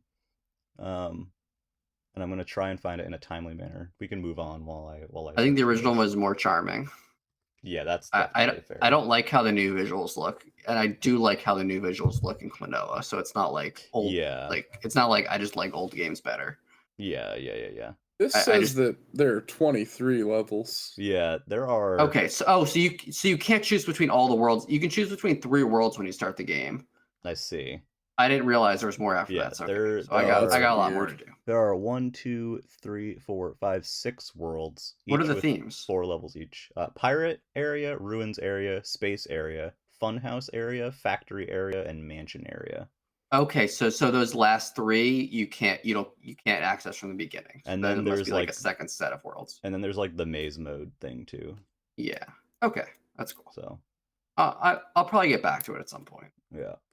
I've never played them, so yeah. But anyways, I didn't love what I played. I think it's. I'm just gonna edit the name here. Pac-Man World Repacked. It's just Pac-Man World Repack. I will say I'm very happy that it's out. Yeah. So I mean, we could raise it because of that, but yeah, I feel like it deserves better than Dream Buffet. Okay. I'm not gonna lie. If I were to try Pac-Man World, you would say just play the PS1 game. I would have to play it again. Yeah. I would. They like added. I'll try it soon. They added an easy mode to it, and like I think it's already pretty easy. Yeah. Whatever. How about below Sonic Frontiers? That's fine by me. Because it's not a bad game. Yeah. I need to try the original again to see, because I owned the original on PS1, but my disc was scratched, so I couldn't play past like the first world. Yeah, I want to say it's like $6 on PSN right now if you want to get it for PS3, Vita, PSP. That's how I have it. You can still buy things for those? Yes. They reversed that decision. Yeah. So you can. All right, this one's a big one for me. I beat this game. Okay, cool. Did you play this, James? No. Okay. TMNT Shredder's Revenge, probably one of my favorites this year. definitely a love letter to Turtles. There's so much love and care in this game. Yeah, it's pretty lengthy as well in terms of it's pretty long for a beat 'em up game. It has some stuff that I'm not crazy about. When you're playing through story mode, which is basically just letting you pick like stage by stage, there's this whole thing where your score like levels up your character over time, and each level they get something. So like they get access to some moves, or they get access to another like super meter, or they get an extra life for like when you're playing like the stage to like not die or whatever. I'm not crazy about that stuff. I don't think that needs to be there at all. But they made the characters feel different and feel useful in different ways. I think it's a very smart evolution of the Turtles in Time combat system, which it's no Streets of Rage 4, but it's still very fun and has some depth to it. The dodge button was a very nice inclusion. I think that makes the game feel very fluid. It feels less like quarter munching than like the arcade games. It feels less. I mean, beat 'em ups are mashy to a point, but it feels like there are definitely different moves that are useful for different situations. You have this like jump, like a rising move that's useful for like airborne enemies. You have, the dodge button for certain types of enemies who like to like poke in on you. There's the throws, you can individually control like what type of throw it is, so you can throw towards the screen, or do the smash throw. There's a jump attack, but then there's a double jump attack, and those differ. You have super meter, there's a taunt, and the game is just very pleasant. The music's fantastic, number one. Two, visuals are fantastic. It's very much a Turtles game. It's very much just like they've stuffed every character you could possibly think of, either as like a cameo or as a boss. It's a little thin in terms of like, so like there's the main story mode, which just lets you pick individual level by level, and then there's the arcade mode, and those are both online. I just feel like it would have been nice if they included like the silly like versus mode that was in Turtles in Time, or they had the silly like time trial things from those games. It feels like a little bit thin in the modes department. But they did do an update that was pretty significant recently, that added basically a bunch of dip switch settings for arcade mode. So you can do stuff like turn off the ability to taunt, or turn off the ability to have more than one super meter, or I think there's one that like makes enemies more aggressive, or it's like a bunch of like different settings that you can mix and match. And that's available both locally and online, which I think is great. You can have it so that like there's some stuff with like score and stuff too. The game scoring system is weird because it's so based around that level up factor, but basically you can customize it to be more or less like the older games if you want to. And yeah, like I don't know, it was just a joy to play from beginning to end. Each stage has a couple of challenges and a couple of hidden objects in it. Nothing is particularly hard to find. There's achievements. They're very whatever. You got to mention the coolest thing about the soundtrack, though. The vocal tracks. They got fucking Ghostface and Raekwon from Wu-Tang. That's right. That's incredible, that's dude. Amazing. Very funny. Yeah. They went all out for it. It plays very well. Definitely the best Turtles game that's been released in a while. I feel like this year was a great year for Turtles games because you had that and you had the Cowabunga collection. Yeah, I get those two like mixed up in my mind, actually. Yeah, this is the new one. Yeah, so this is the new one. Cowabunga. I really like this game. But I thought it was quite a good beat 'em up game. I don't usually finish beat 'em up games. Mm-hmm. There's an annoying exploit where you can just taunt over and over again to like use the specials like infinitely. Yep. And that's way too easy to exploit. But the game feels really nice. There's certain enemies towards the later half of the game, they're a little bit annoying, but the Triceratons are annoying. Yeah, but I did quite like it. I played some of it with the arcade stick, and I felt like I was The living other my thing I will youth. mention is, I believe, if I remember correctly, one of those new dip switch settings they added, Muffin, is the ability to make it so that taunt doesn't increase super meter. So if you want to play it that way, that's now possible to do so without having that exploit online. Yeah, without being tempted. Yeah, exactly. It's too tempting. I just kept pressing it. The bosses are very fun. There's a couple that are sort of reused, but like most of them are very unique. Yeah, it's a fun game. All the voice acting is from the original cast as well, where possible. So that's just cool. It's a good game. I'd probably put it at number 3 for me, at least on this list, I would say.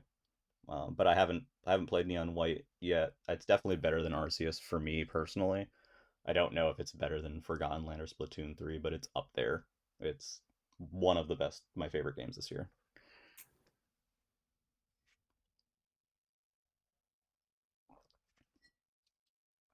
I mean, I liked Arceus more, but if you like the other one more, we could put it like below Arceus. I'd be okay with that. Yeah, that's fine by me. Sure. It's just, I would recommend, if you even have a tenuous relationship with Turtles, or with the arcade games or the games, play it. Someone added the next one as a joke. I think it's kind of rude. I think we're not going to include that. I think it's kind of my personal opinion. The spoilers, it was Advance Wars. It was Advance Wars, and then it was me that added it. Not ranking the war. No. I can't rank that poor game that has been so delayed. And the next game didn't come out in 2022, but was a big part of 2022. It was a big part of 2022, and it's all of our most played games of the year. Pretty much. Basically every single day. Yeah. Every day. I play this game every single day, whether I want to or not. Yeah, exactly. I don't have a choice. It's always counting. It is Pikmin And this Bloom. game is Pikmin Bloom.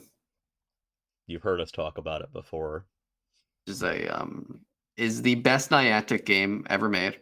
I love this game. Easily. It's my favorite Niantic game as well. Yeah, I think I would get at best, I don't know. I think Pokemon Go is probably better, but I like Pikmin Bloom more. Yes. Yeah. Pokemon Go is more involved, but the thing is, from a walking game, I don't want more involved. Yeah. Right, yeah. Like, Pokemon Go's not really a walking game. Pokemon Go is a game that you have to walk to play. Yeah. Pikmin I want a Bloom game is that makes me walk more. Yeah, exactly. It has like the right amount of interactivity to it. Yes. And you don't necessarily need your phone out when you're walking. Yeah, that's what I like with Pokemon. You have to like constantly like stop and catch stuff and like. Yeah. With this, you can start the flowers and you can just walk and be like, you feel like you're being productive. Like the most that you really have to do that you really can do with Pikmin while walking, there's 3 things. 1, if the flower is bloomed, you can stroke the flower and it gives you petals. Shut up. 2, you can use the item spawner thing to make like expedition items show up that are based on the area that you're in. 3, which you can only do once per day without paying. Yeah. And 3, you can take AR photos, which doesn't count. So besides those specific I was things, gonna say 4, you can, like, if you're growing Pikmin, you probably will want to pluck one on the walk. Yeah. And then plant a new one. Right, yeah. You can check and see if something hatched and then, plant another. But on top of that, it's just cute. Like the stuff you do when you're not walking, like when you're just sitting at home or like before you're out on a walk and you send your Pikmin out on the expeditions to pick up new seeds or new fruit to get more nectar, or you're collecting your petals for the day by feeding the nectar to the Pikmin. Yeah. Or like and even then, like the like daily look backs. Yep. And like if you take pictures or anything, like the app will like automatically know that you saved the picture from your camera and give you the option to like associate that picture with the day. It ends up being a neat little like almost like a little journal or scrapbook. Yeah. That's so what I like cute about it, is that it's very much like it's like a walking diary, sort of. Yeah, of like places you go, and like, and it has the weekly look backs too now, where it shows Yeah. like stats for each day of the week and the places you went that week. You can save them and share them. Like, I have so many Pikmin Bloom images saved that are just like, this is how the walking challenge went this week. James planted did all the work. 20,000 flowers and I did nothing. Yeah, Man, this reminds me that I need to walk more. I also enjoy that the little events they have in terms of like the special Pikmin that you can get with the golden seeds. Well, not just those, but just all the cool little costumes and silly little things they wear in general, like the rock Pikmin wearing a hamburger.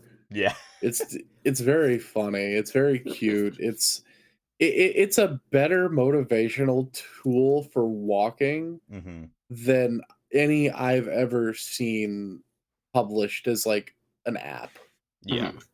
It does so without being intrusive, which is really important to me. And it also does so with like it also does so without really being a money sink at all. I think that I've put maybe $5 or $6 total into it, and that's all from like the Google Rewards survey thing. Yeah. That's the only money I would put into it too. Yeah, I have this like existential fear that it's not going to last much longer.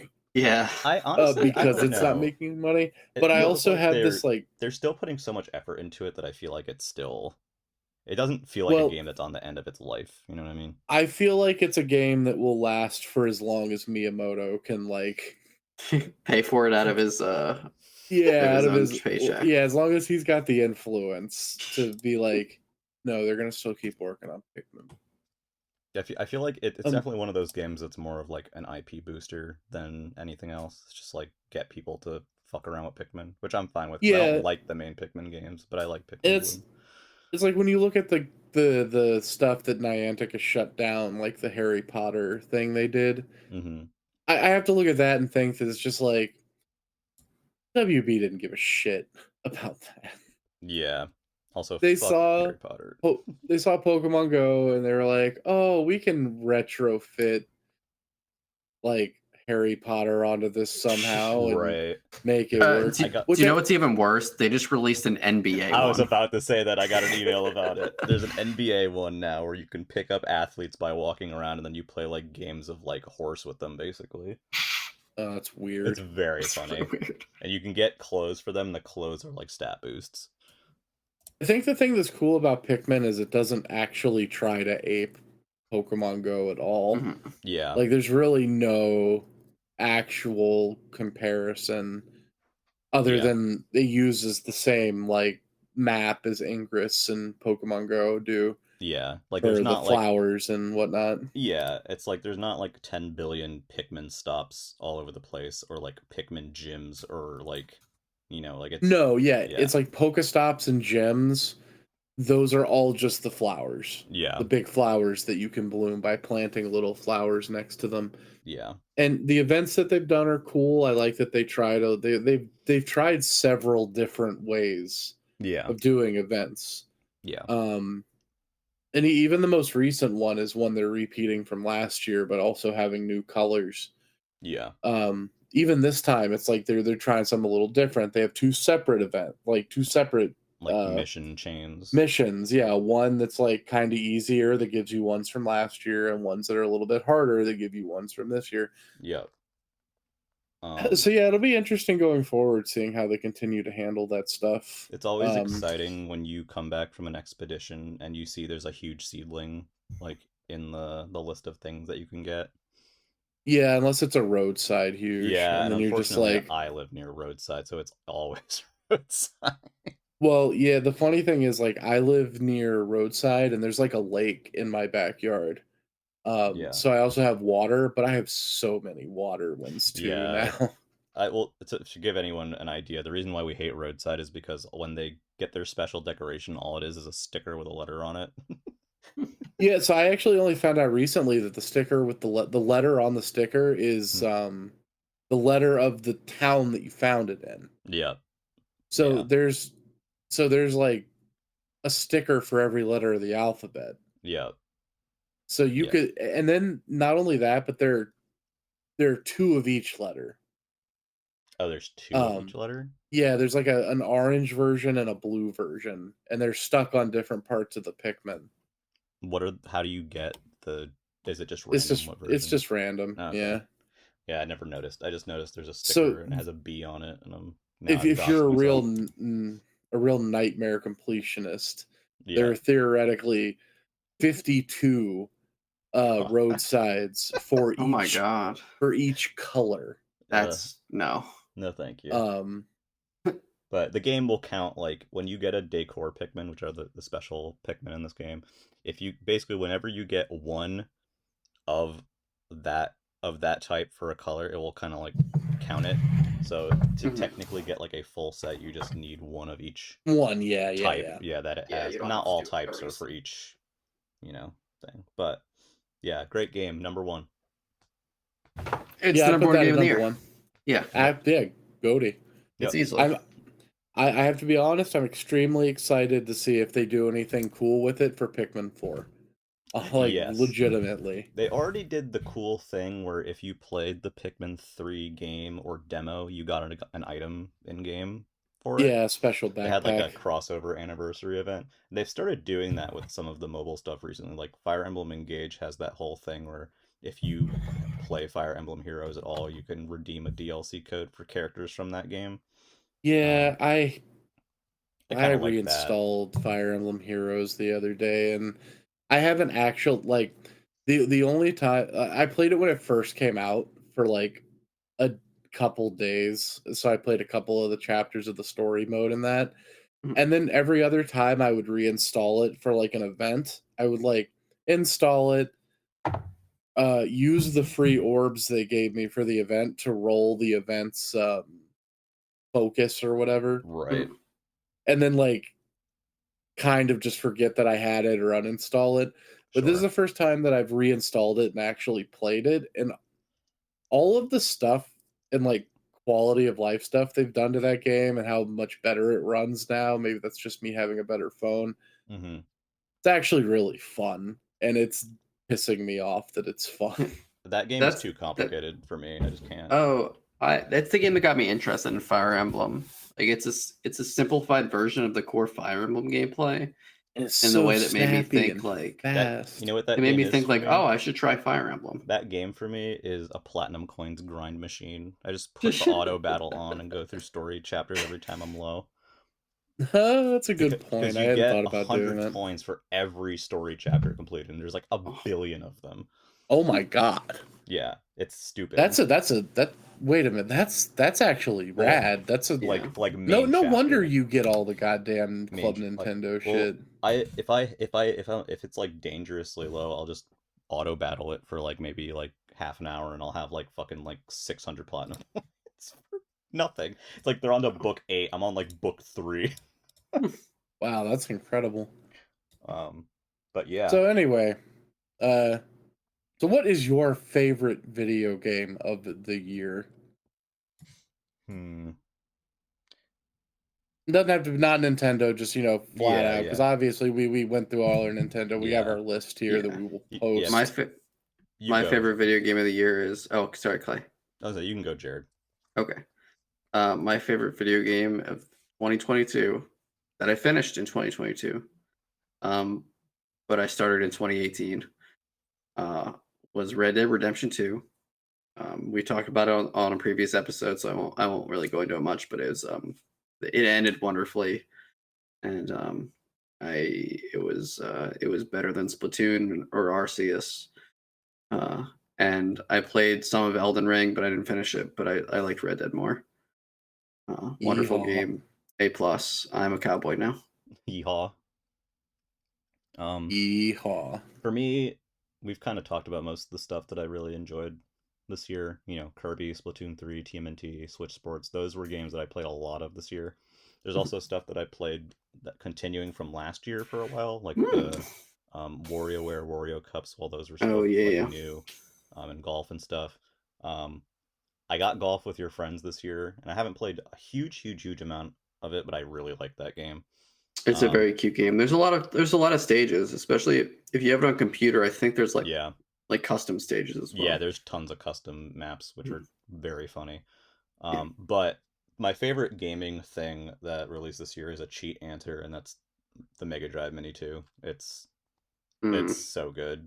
I understand that that's like a bajillion games and not one game, but because it's like a single thing, it's great. It's still the best thing about 2022 for me. So I would say cool. that. Yeah, I remember we talked about that thing, and I was I was sad that I couldn't buy it. Yeah, if you do find a way to get it still for a reasonable price, I would still say go for it. Just I've gone on a rant about that before. I'm not going to again, but TLDR is 60 games, really cool choices, some unreleased stuff, some new stuff. Attention to detail, runs great, beautiful little box, best mini that's ever been released. So that's my 2022. I think my favorite game of 2022 is probably Elden Ring at the end of the day. Not Final Fantasy 14? Well, that I was saying of 2022. Probably my favorite thing that I played in 2022. Two old games that I want to mention. Final Fantasy 14. Actually, I haven't finished either of these yet. Final Fantasy 14, I haven't finished Endwalker.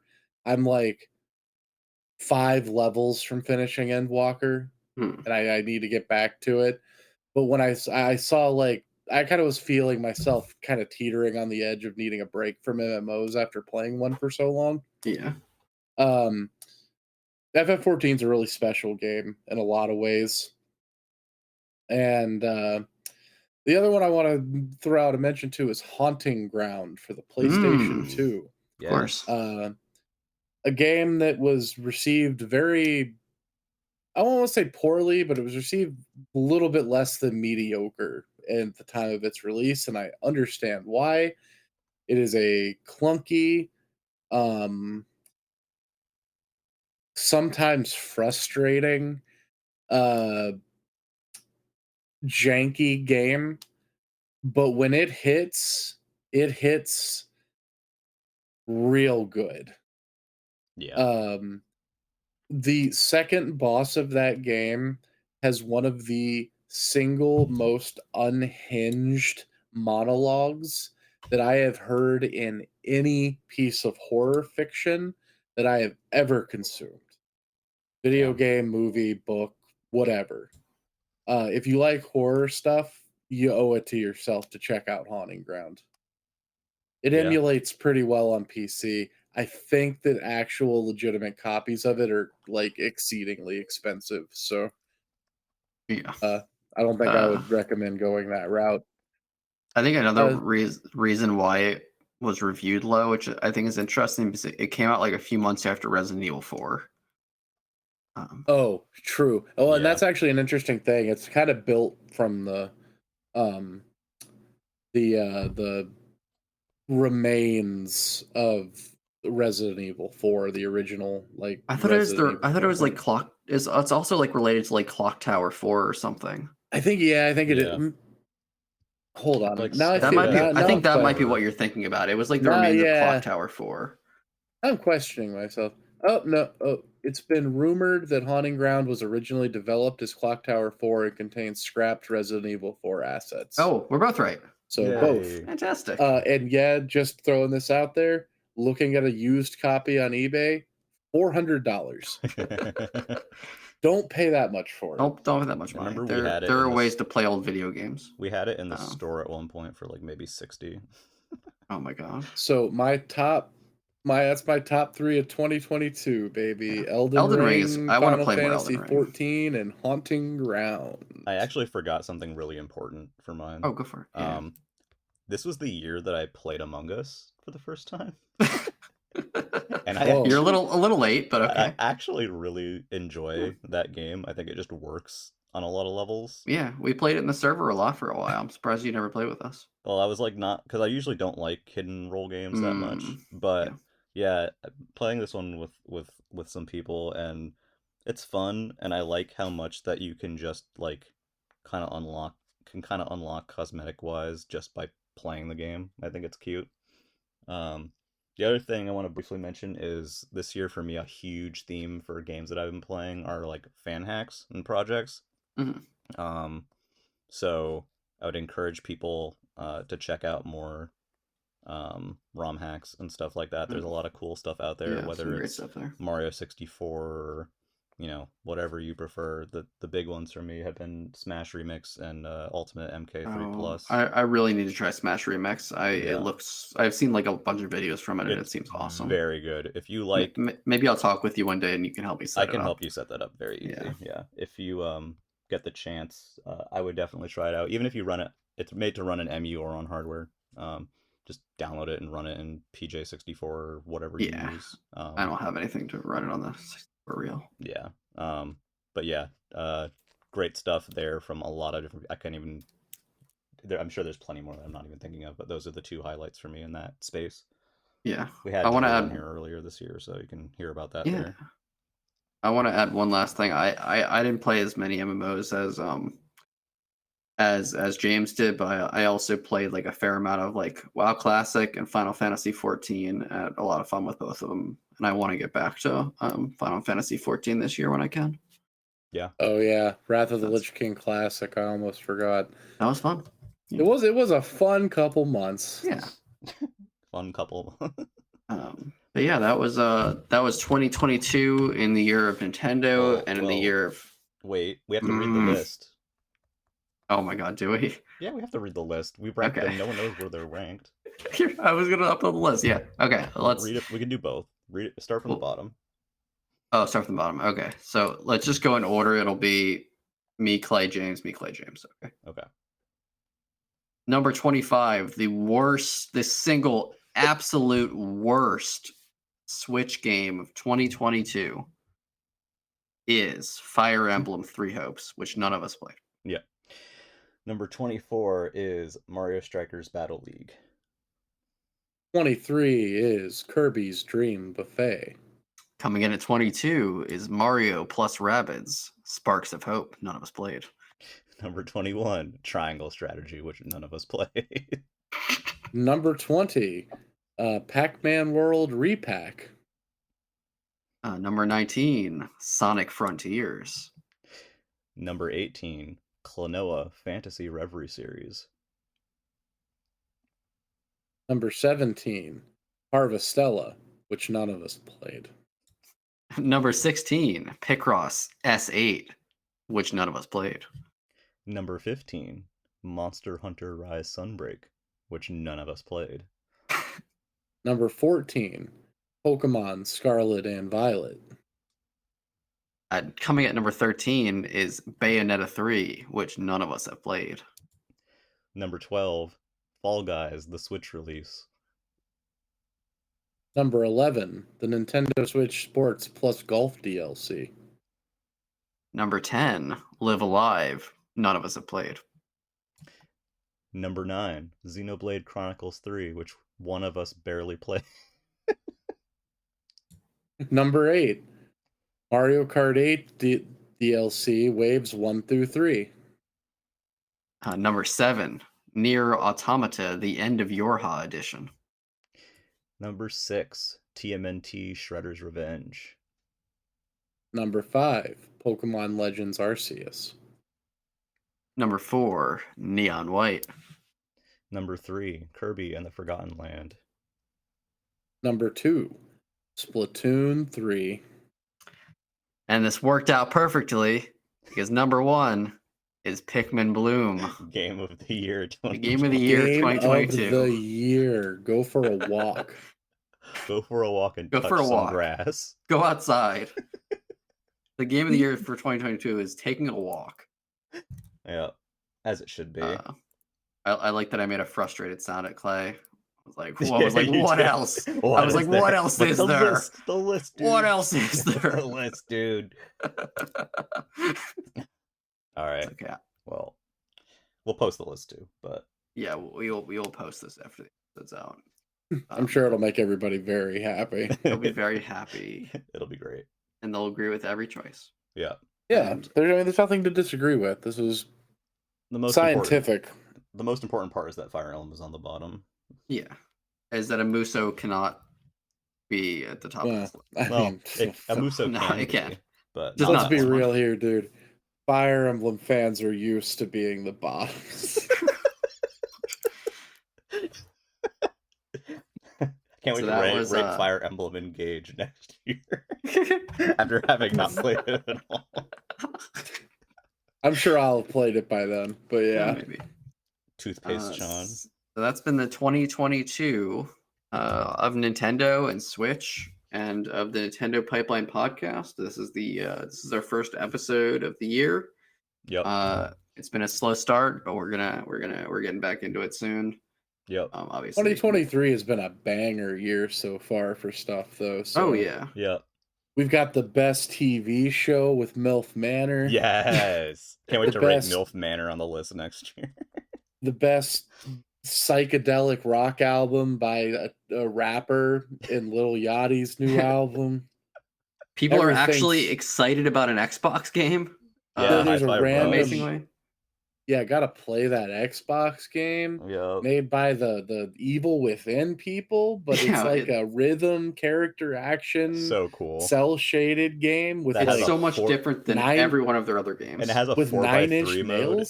Like, and like the flaming lips, like who 9-inch nails. So some like 35-year-old dude like found his iPod in the closet and was like, "Oh shit. Oh, we got this. We got to make a game." Hell yeah, baby. Nintendo released a game this year too. Fire Emblem. It's called Fire Emblem Engage, and people like it. I think we got more Kirby Supremacy next month. Yeah, Return to Dreamland. Zelda this year. Maybe. Every time you say Zelda, it gets delayed like 3 months. So. There's other big stuff this year. What's the other big stuff from Nintendo? Pikmin 4. Oh yeah, that game that I won't like as much as Pikmin Bloom. Probably a new Pokemon. It should be a cool year. Yeah. They'll probably be Pokemon DLC. I doubt. I still can't believe Arceus didn't get DLC. That's so unfortunate. That's a bummer. Well, why would it? That game came out. No, I know. Like 8 months before Scarlet and Violet. I'm still surprised Scarlet Violet came out that soon after. Oh, also GoldenEye just came out. Oh, that's true. GoldenEye just came out, which is the first NSO game with widescreen. I think we should play that. Yeah, it does have widescreen, and with some weird convoluted stuff, you can make it control the way that you want it to. Yeah. I would just play it like I have the 64 controller. Just play it like that. Yeah, I need to get one still.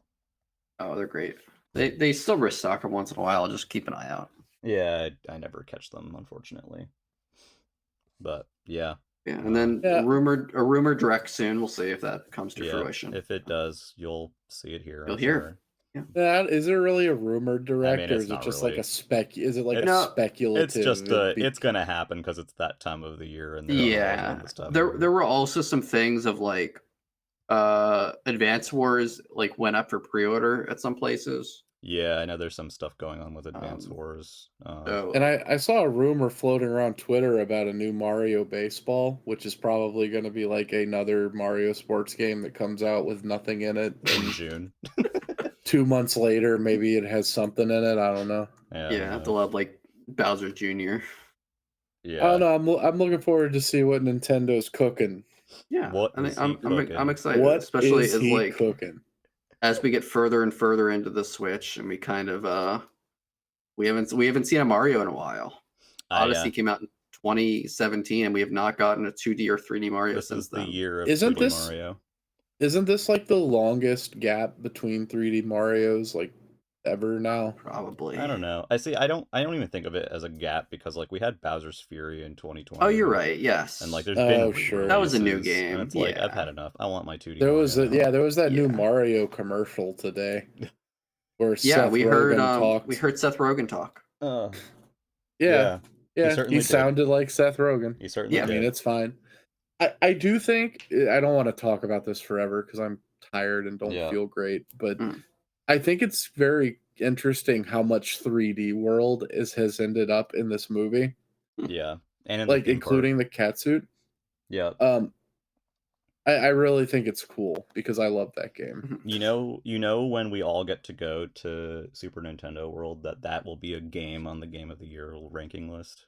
Just want everyone to be aware of that we will rank the theme park. The theme park is a game, yeah. The theme park will be counted as a game.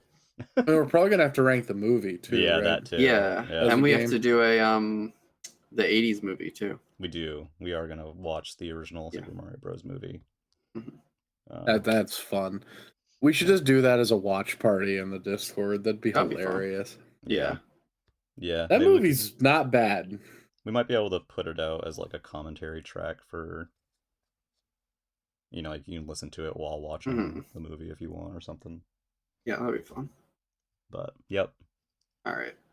That's been the Nintendo Pipeline Podcast. Thank you to Clay and James.